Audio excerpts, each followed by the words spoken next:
papa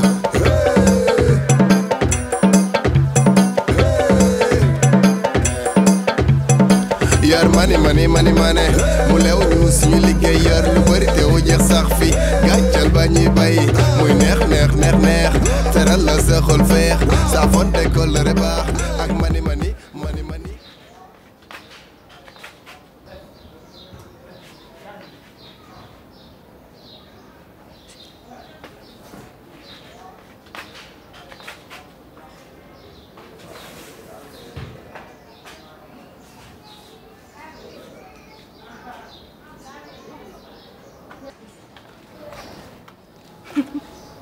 mbaa doo ma wax dara sàng ba tey maa ngi toog di la xaar dangaa baadoo la ma seet la nga bàyyi ma fii.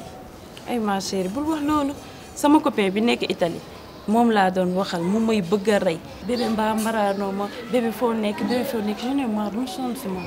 mbaa danga koy mbaraan. te moom xamul ne dama koy mbaraan mais il faut ma naxanteeg moom parce que moo may jox li ma bëgg. kala Daouda xanaa. xam nga ko kon yaa génn ba tey comment faire parce que li ma bëgg moo ma koy jox dama siy jàppale rek mais terewul maa ngi koy mbaraan. dëkk bi dafa toj boo maraanu doo si génn. waaw kay maraan si la bokk de c'est normal sax gis nga. waaw tey kontaan naa de weeru koor bi nga def nii. laay gis nga di la jàppale rek. yow kontaan naa. xanaa gisoo sa bopp. lii day wàññi stress bëgg naa lii man. di la jàppale si couleur bi xanaa gisoo couleur bi sax. waaw gis nga non jànk lii moo tax ma bëgg la dangaa xam lu rafet nga di ko def. yaay sama doom day nag c'est normal. waa jànk dégg nga audio 13 minutes bi. pourtant loolu nag laa la naroon kaa de danga maa jiitu rek. billaay jànk suba ba tey si laa nekk di xool damaa waaru si dëkk bi. kon yow tey nga ko jot. billaay dem su guddi laa ko jot. tey sa matin laa ko jot sama benn xarit moo ma ko envoyé mu déglu ko dama waaru man instant bi dama tiit est-ce que du ma bàyyi WhatsApp sax. parce que lii tamit li ngay gis nii ñi yàq deru jigéen ëpp na. yow mënoo ko bàyyi dangaa mën mbaraan. yaa ngi ko bàyyi li ngay def nooy def il faut nag mbaraan bi si la bokk nag. ci la bokk de moom.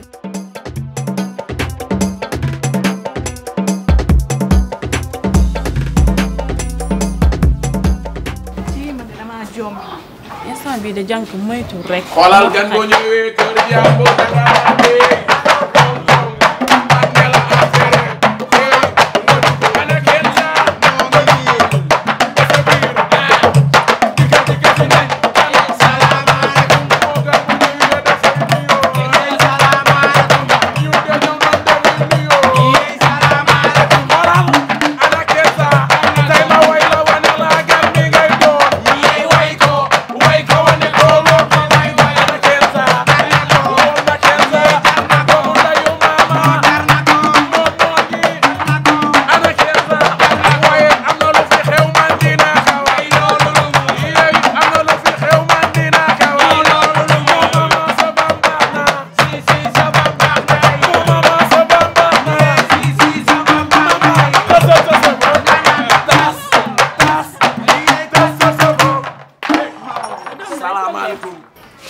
waa kenn ci loo ne namm na la. waa doom ndey maa leen raw si lu yaa ngi nii yaayam jàmm la yéen gi jot rek ngeen bàyyi ma. bul wax loolu. mere naa leen mais tey kontaan naa yëngal ngeen fii.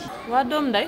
waa kenn. naka koor gi nag. waa kenn billaay ñu ngi nii si kawam de dëgg neexul. xamee ma leen wóor de. bañ a woor. waa xool sama doomu ndey di sàqal mi si ngom. tooy bëgg a rey. doom ndey yàgg naa laa xamee nii. xam nga géwal day musoo woor. kii moom kañ damay woor sax. musoo woor tey xam nga rek dañuy seeti Kenza te Kenza du tàmmal ay mbaxal. ñoom li nga mi jaw ba ñoo ci biir. xam naa leen kii sama copine la. maman wa nekk nii. maman ngi nii. ministre de la make-up. maman sa make-up débordé wul de. sa kanam gi mel nu xooñu xëdd mbaa dama daabu doon. xale bi namul dara. jëral xale sa fa yow. waa maman looy sangoo ba am te nee naa la jigéen day gaaw a ree ndaxte ab jaal day bett su jaalu kaw. doomu nday Kenza. jëral xale jongo ma maman boo xëyee sara xel ñaari galas gu góor ak galas gu jigéen. yàlla musal la si cat dëgg neexul cat dafa gaaw. nee leen ànda ba laay neex dañuy bëggante mama ak kenn dañoo bëggante dëgg neexul. yéen wàññi leen seen coow le ak dëkkandoo dafa am yéen rek neewoo leen ci kër gi. nañ ko faale nañ continuer. tey moom dañuy yendu mbaxal bu tooy baa ngi fi. ñu def ba mu baax am na li moom am kaani.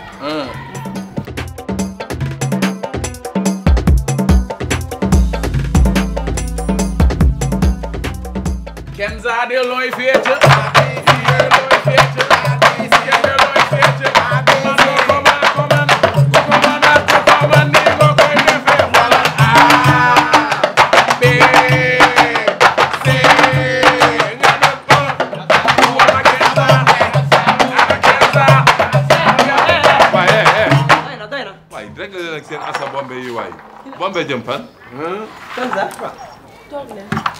toujours Kenza encore Kenza Kenza lu la daal en cas de pëxër ñett ede wu yaay yooyu Kenza mais lii dara nekku ci dañuy wàcc stress rek. ak daraa ngi jeex wuyu ma xoolal fi mi toog sa xalifa gi bàyyi ko mu toog nga ni bàyyi ko mu toog yow tamit man kay kii moo ma jaaxal muy mel ni tubaab nii koy cippatu yow man ngay cippatu yow nag ma cippatu baat xool bàyyi jàmbur kii sama xarit. bëgguma koo wax dara wuyu ma xaas balaa ngay wax si ñëw xoolal ñii yéen du ngeen liggéey yéen nag dinaa wax ak yéen tuuti yéen ñu ñàkk jom ngeen surtout yow Poussin yow bi ngay mel ni cuuj nekk leen nit ngeen jël seen yi ngeen teg ko ponkal yu toll ni yéen war a wutib liggéey war a mën a dem xoslu ji dóoru waar terali seen nday ak seen baay ñi fiy teral seen yaay yi gënuñu leen war a gaare ci oto yi wit yi ngeen ne ci dëkk bi parang-parangi boqi leget kii boqi tama ngeen kundung rajax ci weeru koor wi yabaate ak dafa diis patt ngeen ñu te Kenza mooy tur yi nga fi indi lépp rek kii la rek yéen ñoom ñaay wax yéen ñett ñii du ngeen du jàngi métier topp seen yi di kundang di tympaniser nit ñi du ngeen ñu may jàmm lan la du ngeen liggéey koor gi ngeen jël seen dënd yeeg lu ne ngeen yéen est-ce que amu leen feebar ñun feebaruñu li ñuy def nii liggéey la ñun suñu bongo yi lañu am. dëgg la lii mooy suñu taraanga. mooy suñu lépp barke yu ñu tëbi. xeli mag papa dëgg neexul nag doguma la mais si laa te doo si taxul ñu ne si nga dan di ay doomi géwél nag dëgg neexul yaakaar si lii weeru koor gi nekk nii ñu ñëw seet si suñu jigéen Kenza amuñu lu ndogoo ministre dalaa baax dëgg neexul maa la wax loolu boo minee baru ji woon am loo ndogoo defar nañ ko daaw doon koy tollal.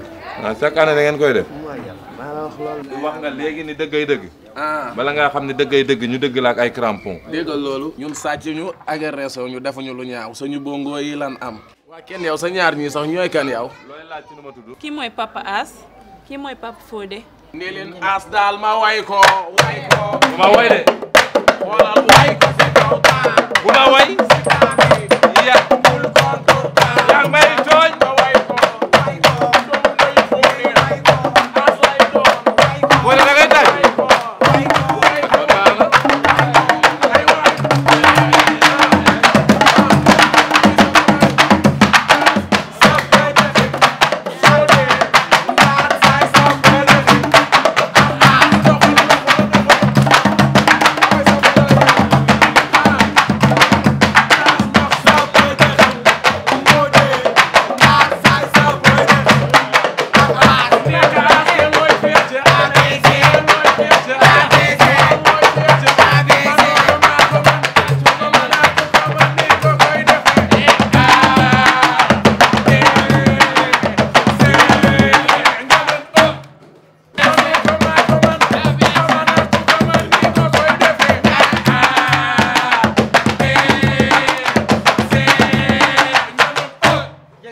doy na nag kon ne bunti bare naan si wax du am rek mu jeex tàkk nag xool sontal waali wayu yu debul bersi xool lu àndaw ak bare mu jeex jeex na tàkk wuy ma dem leen nag doy na nag da ngeen a réew temps yu foor yi nu ngeen ko mën a jàppe dégg loolu yére ah mais père yaa yënguli lépp action ñëwal doy na